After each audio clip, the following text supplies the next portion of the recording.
Account में जाना है, क्योंकि अब आपकी CSC ID बन चुकी है। तो अब आपको सीधे ही अब आपका माई अकाउंट में लॉगिन कर सकते हैं। दोस्तों ये जो अब मैं प्रोसेस बताना जा रहा हूँ, ये प्रोसेस ऑलरेडी जो VLEs है, जो पहले से अपना CSC का काम कर रहे हैं, CSC VLEs है, वो भी इस प्रोसेस में पार्टिसिपेट, इस प्रोसेस को ओपन करके अपनी जो पर्सनल डिटेल है, जो पुरानी डिटेल्स है, उसमें अगर कोई बदलाव करना चाहते हैं तो वो बदलाव कर सकते हैं। वो कैसे करेंगे, यहाँ पे हम देखते हैं कि माई अकाउंट पे आप क्लिक करेंगे। जैसे ही माई अकाउंट पे क्लिक करेंगे तो यहाँ पे आपके CSC ID डलवाई जाएगी। तो जो CSC ID आपको मिल चुकी है, जैसे कि हमने पिछले फोटो में देखा था कि उनकी CSC ID आ चुकी है न्यू VLE की, और जो पुरानी VLE है उनके पास पहले से ही CSC ID है।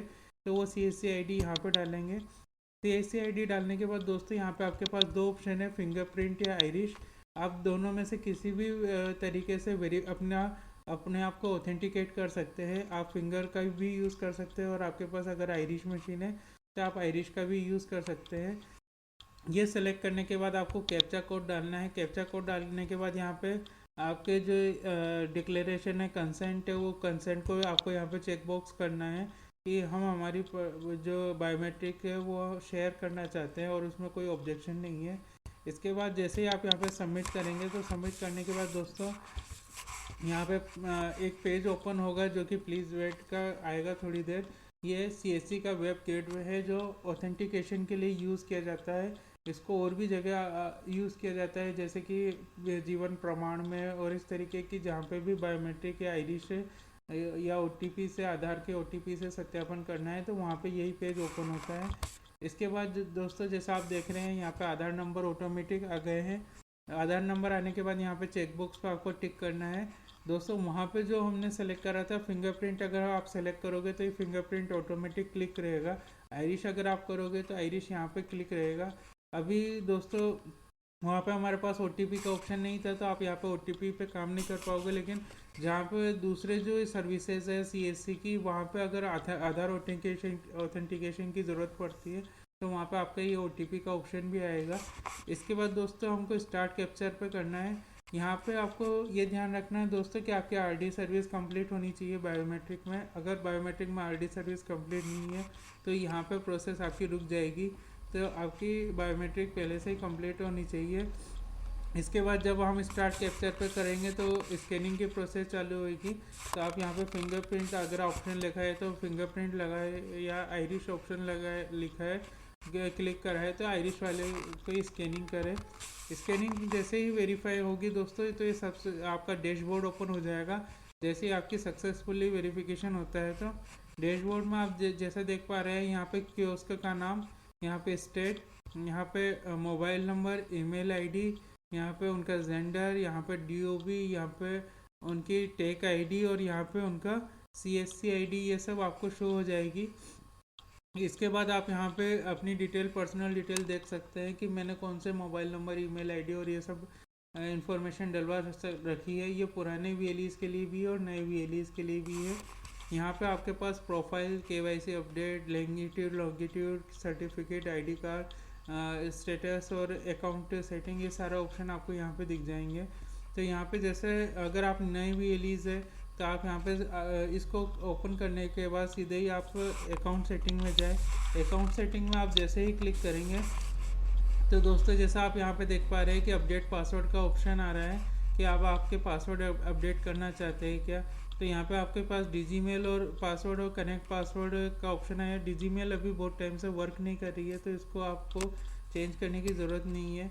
आप कनेक्ट पासवर्ड, जो कि हमारे CSC का सर्विस वाला पोर्टल है जहाँ पर हम CSC की सर्विसेज का काम करते हैं, तो आप कनेक्ट पासवर्ड पे क्लिक करें। कनेक्ट पासवर्ड पे क्लिक करने के बाद दोस्तों यहाँ पे आपसे एक क्वेश्चन पूछा जा रहा है कि do you know your old password. तो अगर आप नए VLEs है तो आपके पास ओल्ड पासवर्ड नहीं है तो आपको यहाँ पे नो सेलेक्ट करना है। और अगर आप पुराने VLEs है और आपको पासवर्ड याद है तो आप यस सेलेक्ट कर सकते हैं। और बाई चांस आप पासवर्ड भूल गए हैं आपका, तो यहाँ पे आप no option select no option select करने पे दोस्तों यहाँ पे आपसे आपके जो रजिस्टर्ड मोबाइल नंबर है उस पर OTP भेजेगा।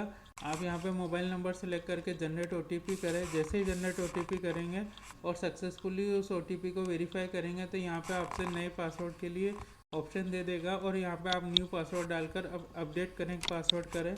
जैसे ही आप अपडेट करेंगे, पासवर्ड डाल के अपडेट करेंगे तो आपके सीएससी की सर्विस पोर्टल जो है डिजिटल सेवा वाला पोर्टल, वहाँ पर आपके पासवर्ड ऑटोमेटिक अपडेट हो जाएंगे।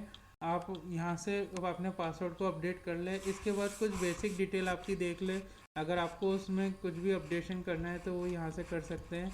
सबसे पहले हम प्रोफाइल की बात कर लेते हैं। तो प्रोफाइल पे जैसे आप क्लिक करेंगे तो आपकी बैंकिंग डिटेल्स और पेन डिटेल्स यहाँ पे शो हो जाएगी। तो बैंकिंग डिटेल्स में अगर आपको बैंक चेंज करनी है तो वो बैंक भी आप यहाँ पे अपडेट कर सकते हैं। और ये बैंकिंग डिटेल दोस्तों वही आएगी जो आपने सीएससी के रजिस्ट्रेशन के टाइम पे अपनी बैंक डिटेल दी थी, वो आपको यहाँ पे शो होगी। इसी के अलावा वापस अगर जैसे आप डैशबोर्ड पे आते हैं तो डैशबोर्ड पे आने के बाद आप यहाँ पे केवाईसी अपडेट पर क्लिक करें। केवाईसी अपडेट पर क्लिक करेंगे तो यहाँ पे आपके पास केवाईसी अपडेट के 4 ऑप्शन है। पहला है ऑप्शन है कम्युनिकेशन डिटेल्स, यानी आपसे जिस तरीके से कम्युनिकेशन किया जाए उसमें अगर कुछ बदलाव करना चाहते हैं, जैसे कि मोबाइल नंबर आपका बंद हो गया है या चेंज हो गया है, या ईमेल आईडी आप चेंज करना चाहते हो, या मोबाइल नंबर आप चेंज करना चाहते हो, तो यहाँ पे क्लिक करके आप अपडेट कर सकते हैं। अपडेट यहाँ पे आप जैसे ही सबमिट करेंगे तो एक आपकी थोड़ी सी वेरिफिकेशन की प्रोसेस में चला जाता है। तो ये मुश्किल से 1 से 2 दिन में आपका mobile number email ID update हो जाता है।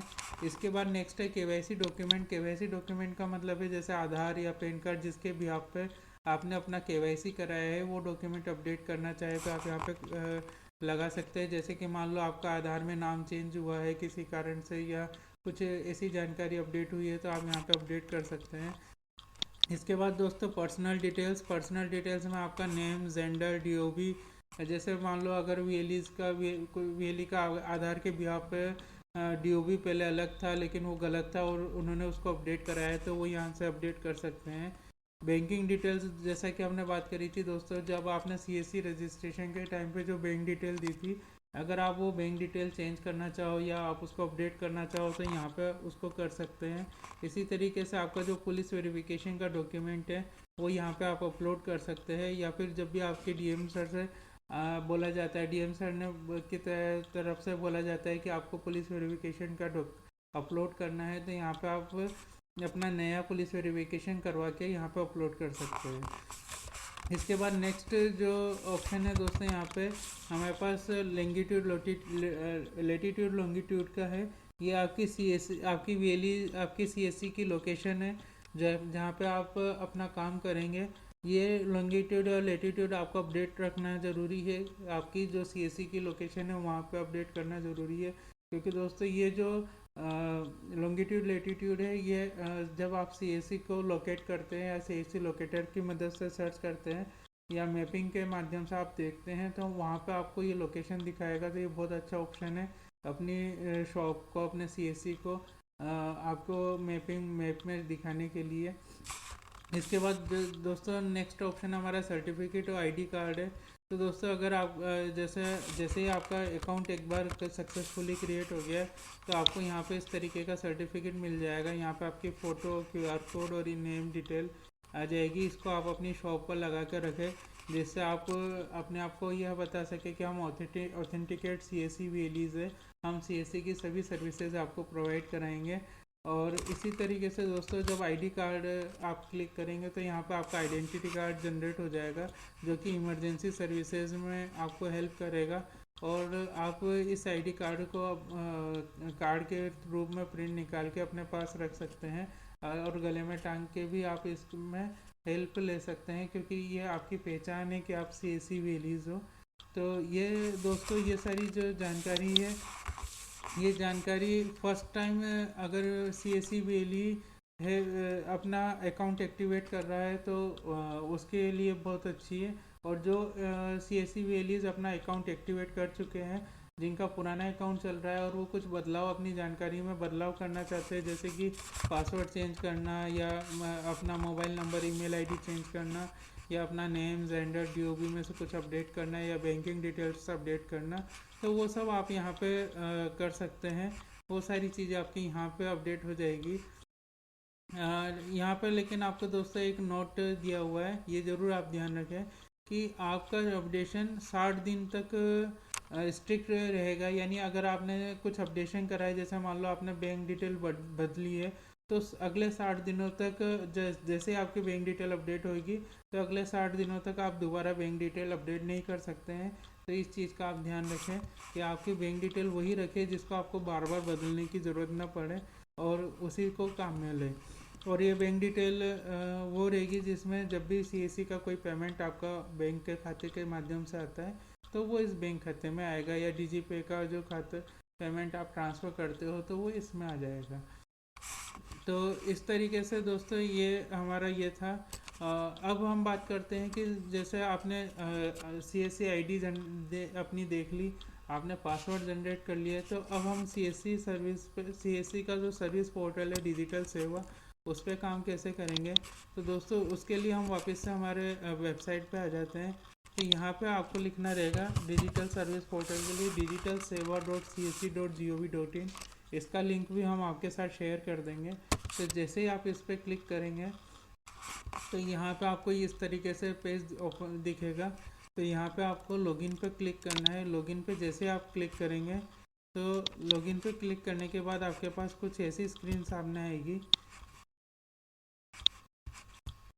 दोस्तों इसमें अगर आपको कहीं पे भी कंफ्यूजन हो तो आप हमें कमेंट सेक्शन में ज़रूर बताएं कि कोई भी इशू आता है, या आपके पासवर्ड क्रिएट नहीं हो पा रहे हैं, या फिर कोई भी इशू आता है तो हम उसका आपको सॉल्यूशन बताएंगे। तो दोस्तों जैसा आप देख रहे हैं, लॉगिन पे क्लिक करने के बाद यहाँ पे यूज़र नेम और ईमेल आ रहा है, तो यहाँ पे आपको CSC ID डालनी है। यहाँ पे आपका जो पासवर्ड अभी अभी आपने कनेक्ट पासवर्ड का जो पासवर्ड जनरेट करा था वो पासवर्ड आपको यहाँ पे डालना है, कैप्चा डालना है, साइन इन करना है। साइन इन करने के बाद दोस्तों जब आप अगर आप फर्स्ट बार अपनी CSC ID को लॉगिन कर रहे हैं तो यहाँ पे आपको कंटिन्यू एज और यहाँ पे आपकी CSC ID रहेगी। ये आपसे पूछेगा डू यू ऑथराइज डिजिटल सेवा, तो आपको यस पे क्लिक करना है क्योंकि आपने इसका सर्टिफिकेट प्राप्त कर लिया है अभी जो हमने पिछले स्टेप में देखा था। तो आप इस पर यस क्लिक करें। जैसे आप यस क्लिक करेंगे तो आपका डिजिटल सेवा पोर्टल लॉगिन हो जाएगा। यहाँ पर लॉगिन होते ही सबसे पहले फर्स्ट टाइम अगर आप ये चीज़ करते हैं तो दोस्तों एक बार आपका कियोस्क एड्रेस और शॉर्ट सर्वे ये आपसे करवाएगा, जो कम्युनिकेशन एड्रेस है, क्योंकि आप जो नए VLEs है वो ये बात नहीं जानते, लेकिन जो पुराने CSC VLEs है उनको ये बात पता है कि हमारी बहुत सी चीज़ डाक के माध्यम से आती है CSC के पास। तो आपका यहाँ पर एड्रेस प्रॉपर एड्रेस होना चाहिए ताकि आपको जो कोई भी डाक के माध्यम से कोई जैसे पार्सल आता है या कोई भी चीज़ आती है तो वो प्रॉपर जगह पे आपको पहुँचाई जा सके। जैसे आप ये डिटेल डाल के सबमिट करेंगे तो दोस्तों यहाँ पे शॉर्ट सर्वे आएगा। शॉर्ट सर्वे में कुछ आपसे क्वेश्चन पूछे जाएंगे, जैसे आप डिजिटल सेवा पोर्टल पे आप रेगुलर ट्रांजेक्शन करते हैं, PNG दिशा किस तरीके से बेनिफिशियल है, DGPay सर्विस का आप यूज़ कैसे करते हैं, इस तरीके से आपको यस नो के वो क्वेश्चन दिए जाएंगे। आपको इन सबको चेक करके यस या नो जिस हिसाब से आप वर्क करते हो यस नो करके यहाँ पे सबमिट करें। सबमिट करके आपका शॉर्ट सर्वे पूरा हो जाएगा और आपका जो पोर्टल है वो यहाँ पे आप जैसा देख पा रहे हैं कि यहाँ पे पोर्टल हमारा ओपन हो चुका है, हमारा डैशबोर्ड ओपन हो चुका है। इसके बाद दोस्तों जो आपकी इनिशियल स्टेज रहेगी, जैसे ही आपकी CSC ID चालू होती है, जैसे कि नए VLEs के लिए जो CSC ID फर्स्ट टाइम वो लॉगिन कर रहे हैं तो उनके लिए अब जो नेक्स्ट स्टेप है वो ये है कि सबसे पहले उन्हें वॉलेट पिन बनाना है। वॉलेट पिन बनाने के लिए उनको अकाउंट ऑप्शन पे जाना है। यहाँ पे नीचे से दूसरा नंबर पे रहता है ये ऑप्शन। तो अकाउंट ऑप्शन पे माई प्रोफाइल को आप क्लिक करेंगे। माई प्रोफाइल पे क्लिक करते ही यहाँ पे आपका नाम और आपकी डिटेल आ जाएगी, पर्सनल डिटेल। तो आप जैसे यहाँ पे देख रहे हैं यहाँ पे आपकी डिटेल आ गई है। तो आपको यहाँ पे चेंज पासवर्ड पे अगर आप जाते हैं तो चेंज पासवर्ड के माध्यम से आप यहाँ पे पासवर्ड आपके चेंज कर सकते हैं। यहाँ पे आपको करंट पासवर्ड डालना है, यहाँ पे आपको नया पासवर्ड डालना है और यहाँ पे आपको नया वाला जो पासवर्ड आप बना रहे हो वो डाल के सबमिट करना है। तो एक बार जब आप पासवर्ड सबमिट कर दें तो ये अपडेट हो जाएंगे। ये पासवर्ड की जो कंडीशन है जो अक्सर होती है वही कंडीशन है कि आपका lower case upper case number और एक स्पेशल सिंबल होना चाहिए और मिनिमम 8 कैरेक्टर्स और मैक्सिमम 15 कैरेक्टर्स का पासवर्ड होना चाहिए आपका। इसके बाद दोस्तों नेक्स्ट ऑप्शन जो है हमारा चेंज वॉलेट पिन, आपको इस पर आना रहेगा। फर्स्ट टाइम आप यूज़र हो तो ऑब्वियस है आपको वॉलेट पिन नहीं पता है, आपको करंट वॉलेट पिन नहीं पता है, तो आप इसको नो सेलेक्ट करेंगे। अगर आप पुराने यूज़र है अपने पासवर्ड को अपने वॉलेट पिन को चेंज करना चाहते हैं तो आप इसको यस कर सकते हैं। यस करोगे तो आपसे पुराने वॉलेट पिन डलवाएगा, और अगर आप नो करोगे तो ये आपको बिना पुराने वॉलेट पिन डलवाए ही आगे प्रोसेस करेगा। तो इसको कैसे करेंगे दोस्तों वो देख लेते हैं। तो यहाँ पे हम नो पे क्लिक करते हैं। नो पे क्लिक करने के बाद दोस्तों ये 3 तरीके से आपको ऑथेंटिकेट करेगा।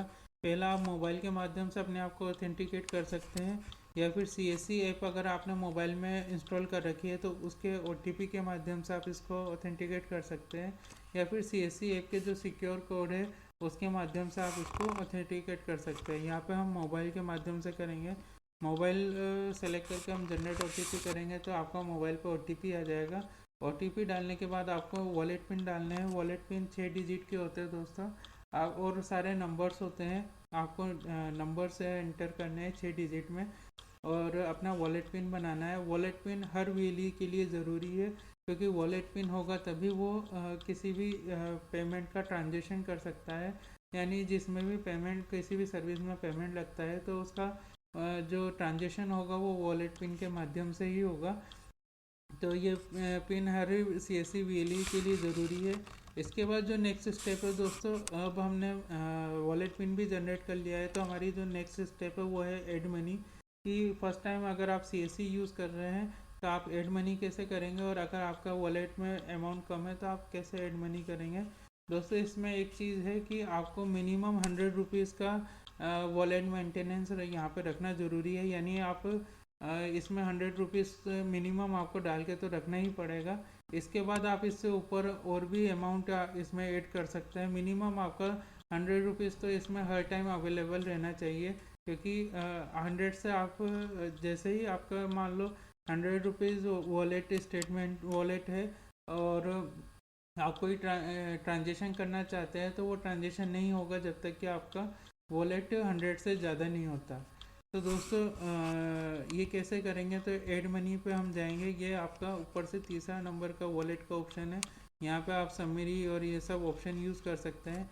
दोस्तों हम CSC की सर्विसेज के लिए एक अलग से वीडियो बनाएंगे, जिसमें आपको आपको सर्विसेज के बारे में बताएंगे कि जिन सर्विसेज का यूज़ करके आप अपने आप को अपना ट्रांजेक्शन कंटिन्यू रख सकते हैं, और अपने CSC को और भी बेहतर तरीके से यूज़ कर सकते हैं, और जो आपके आसपास के जो एरिया के कस्टमर्स है, रूरल कस्टमर है, अर्बन कस्टमर है, तो उनको आप किस तरीके से इसकी बेहतरीन सर्विसेज प्रोवाइड करा सकते हैं। तो दोस्तों अभी हम बात करते हैं ऐड मनी की। तो यहाँ पे ऐड मनी पे क्लिक करेंगे। ऐड मनी पे क्लिक करने के बाद आपको 2 तरीके से पेमेंट मेथड आता है। यहाँ पे एक HDFC PG और एक्सिस PG के माध्यम से, और एक है नॉर्मल आप अनदर PG के माध्यम से। तो अगर आपका HDFC या एक्सिस बैंक में खाता है, या आप उसमें लॉगिन कर सकते हैं, तो आप यहाँ से ये चीज़ कर सकते हैं। नहीं तो अगर आप डायरेक्ट ही ऐड करना चाहते हैं तो यहाँ पे आप कर सकते हैं। दोस्तों यहाँ पे सीधे हम add money to wallet using other PG पे जाएंगे। इस पर क्लिक करने के बाद दोस्तों ये आपको पेमेंट गेटवे पे रिडायरेक्ट करेगी। तो यहाँ पे आपको अमाउंट बताना है कि हमें अपने CSC में कितना अमाउंट से टॉपअप करना है। तो आप यहाँ पे मिनिमम 10 रुपये से मैक्सिमम कितने भी रुपए तक का वॉलेट टॉपअप कर सकते हैं। तो यहाँ पे जैसे हमने 100 रुपीज़ डाले, 100 रुपीज़ डालने के बाद यहाँ पे आपको रिमार्क डालना है। रिमार्क आप जितना अंडरस्टैंडेबल डालेंगे उतना आपको अच्छा रहेगा, क्योंकि आप उससे समझ सकते हैं कि हमारा ये अमाउंट किस में ट्रांसफ़र हुआ था या कहाँ हमने इसको यूज़ में लिया था। इसके बाद आप यहाँ पे सबमिट करें। सबमिट पे क्लिक करते ही दोस्तों प्रोसेस चालू होगी। ये पेमेंट गेटवे पे ट्रांसफ़र करेगा। ये हमारा पेयू का जो पेमेंट गेटवे है वो ओपन हो गया है। यहाँ पे आपके पास मल्टीपल चॉइस है कि गूगल पे, PhonePe, Bhim, Paytm, Amazon, net banking, credit card, debit card, इनके माध्यम से आप यहाँ पे पेमेंट कर सकते हैं। तो दोस्तों यहाँ पे अगर आपको बैंक चार्जेस बचाने हैं, या आपको बैंक चार्जेस नहीं लगने देने हैं अपने वॉलेट रिचार्ज में, तो हम आपको यहाँ पे एक बहुत अच्छा तरीका बताते हैं कि आप यहाँ पे सबसे नीचे आके एनी एनी यूपीआई आईडी का ऑप्शन सेलेक्ट करें। यहाँ पे any UPI ID option select करके यहाँ पे आपके पास दोस्तों जैसे आप ऑनलाइन वर्क करते हो तो ऑब्वियस है आपकी यूपीआई आईडी ज़रूर बनी होगी, चाहे वो फ़ोनपे की हो, अमेज़न की हो, गूगल पे की हो, पेटीएम की हो, किसी की भी यूपीआई आईडी हो, या बैंक की कोई पर्सनल यूपीआई आईडी हो। तो अगर आपकी वो यूपीआई आईडी बनी हुई है तो आप यहाँ पे यूपीआई आईडी डालें। यूपीआई आईडी डाल के यहाँ पे वेरीफाई करें। वेरीफाई करने पर यह आपको आपका जो नाम है या फिर यूपीआई आईडी से जो जुड़ा हुआ नाम है वो यहाँ पे आपको शो कर देगा। यहाँ पे नाम शो होने के बाद आप एक बार कंफर्म कर ले कि हाँ ये वही नाम है ना आपका जो यूपीआई आईडी से रिलेटेड है। उसके बाद यहाँ पे आप पेमेंट के लिए आगे बढ़े। जैसे आप यहाँ पे पेमेंट के लिए आगे बढ़ेंगे तो दोस्तों आपने जोन सी भी यूपीआई आईडी डाली होगी तो उस मोबाइल ऐप में आपको पेमेंट करने के लिए रिक्वेस्ट आ जाएगी कि आप 100 रुपीज़ का पेमेंट कर दीजिए जो कि सीएससी में जाएगा। तो वहाँ पे आप 100 रुपीज़ का जैसे ही पेमेंट करेंगे अपना पिन नंबर डालकर, तो पेमेंट कंफर्म होते ही यहाँ पे आपका पेमेंट सक्सेसफुल का मैसेज आ जाएगा। सक्सेसफुल का मैसेज आने के बाद जैसा आप देख पा रहे हैं यहाँ पे दोस्तों आपका सीएससी का वॉलेट टॉपअप हो चुका है। तो यहाँ पे हमने सीएससी का वॉलेट टॉपअप करने के बाद 50 रुपीज़ का और टॉपअप करा था क्योंकि हमें एक ट्रांजेक्शन करना था। तो यहाँ पे हमने 100 रुपीज़ का टॉपअप करने के बाद 50 का और टॉपअप करा और यहाँ पे 19 रुपये का रिचार्ज था जो हमने 19 रुपये का रिचार्ज करा था, उसमें हमारा 18.78 पैसे कटा। तो दोस्तों जैसा आप देख पा रहे हैं यहाँ पे इंस्टेंट कमीशन मिलता है। इंस्टेंट कमीशन का मतलब आपको मंथली वेट नहीं करना पड़ेगा कि 1 महीने के बाद आपको कमीशन मिलेगा। यहाँ पे इंस्टेंट ही जैसे 19 रुपये का रिचार्ज था तो 30 पैसे 20 पैसे जो कमीशन बना आपका लगभग, वो 20 पैसे इंस्टेंट ही उन्होंने डिडक्ट कर दिया है। यहाँ पे ऑटोमेटिक ही आपके वॉलेट से कम पेमेंट डिडक्ट हुआ है। तो इस तरीके से आप आपके सीएससी की सर्विस को एक्टिवेट बनाए रख सकते हैं, एक्टिवेट कर सकते हैं। अगर आप न्यू रिलीज़ है तो उनके लिए ये वीडियो बहुत अच्छा है, और अगर आप पुराने रिलीज़ है तो आपको कुछ जानकारी ऐसी दी गई है इस वीडियो में जो आपके लिए नई है और आप अपने काम को और बेहतर तरीके से कर सकते हैं। दोस्तों हमारा जो नेक्स्ट वीडियो होगा वो भी सीएससी से जुड़ा हुआ होगा। उस वीडियो में हम बताएंगे कि आप कौन कौन सी सर्विसेज ऐसी कस्टमर को प्रोवाइड कर सकते हैं जो कि बहुत अच्छी सर्विसेज है, जो जिसकी कस्टमर को नॉलेज भी है और वो सर्विसेज बहुत अच्छे से वर्क भी कर रही है, जिसका उपयोग करके आप उनको अच्छे से बेहतर तरीके से सर्विसेज दे सकते हैं, अपने ट्रांजेक्शन्स को कंटिन्यू बढ़ा सकते हैं और भी तरीके से इसमें अपने काम को कर सकते हैं। दोस्तों वॉलेट रिचार्ज के लिए हमने एक वीडियो पहले भी बना रखा है डीजीपे का। डीजीपे में जैसा हमने बताया आपको कि डीजीपे का यूज़ करके आप किस तरीके से कस्टमर से लिए हुए रुपए को अपने सीएससी वॉलेट में डायरेक्ट ट्रांसफ़र कर सकते हैं। उसमें भी आपका कोई बैंक चार्जेस नहीं लगता है, उल्टा आपको बैंक में रुपए जमा कराने की ज़रूरत नहीं पड़ेगी। आप डायरेक्ट ही डीजीपे के माध्यम से अपना सीएससी वॉलेट रिचार्ज कर सकते हैं। इस चीज़ के बारे में हम पहले ही वीडियो बना चुके हैं, उसका लिंक हम हमारे डिस्क्रिप्शन बॉक्स में दे देंगे, वो भी आप ज़रूर देखिएगा। अगर आप पुराने कस्टमर हैं तो और नए कस्टमर हैं तो आप डीजीपे कैसे इंस्टॉल करेंगे, कैसे डीजीपे को software as a software computer में चलाएंगे, कैसे डीजीपे को एज ए मोबाइल ऐप आप मोबाइल में चलाएंगे, उन सब की पूरी जानकारी और कौन कौन सी सर्विसेज आप यूज़ कर रहे हो उसमें, ताकि आप बेहतर तरीके से अपने काम को कर सकें, वो दे रखी है। तो दोस्तों आज का हम वीडियो यहीं पे ख़त्म करते हैं। तो दोस्तों आपको हमारा वीडियो कैसा लगा आप हमें कमेंट सेक्शन में ज़रूर बताएं, और अगर आपको हमारा वीडियो अच्छा लगा और यूजेबल लगा तो आप अपने दोस्तों के साथ इस वीडियो को ज़रूर शेयर करें ताकि उन्हें भी इस चीज़ की जानकारी मिल सके और अपने काम को और भी बेहतर तरीके से कर सकें। नेक्स्ट वीडियो दोस्तों हमारा इसी चीज़ को लेकर रहेगा कि सीएससी में हमारी सर्विसेज को कैसे हम बढ़ाएं, हमारे ट्रांजेक्शन को कैसे बढ़ाएं और किस तरीके से हम इसकी सर्विसेज को यूज़ करें जिससे हम इसमें और भी अच्छे तरीके से काम कर सकें, लोगों से जुड़ सके और उनको इस सर्विस के इन सर्विसेज को आप प्रोवाइड करा सकें। तो दोस्तों हमारे चैनल को ज़रूर सब्सक्राइब करें ताकि आपको ये सारी वीडियोस टाइम टू टाइम मिल सके, आपको नोटिफिकेशन में इन सब की जानकारी मिल सके, ताकि आपको जैसे ही नया वीडियो आए तो आप उसकी जानकारी लेकर उस पर काम कर सके। तो दोस्तों आज के लिए इतना ही। थैंक यू दोस्तों।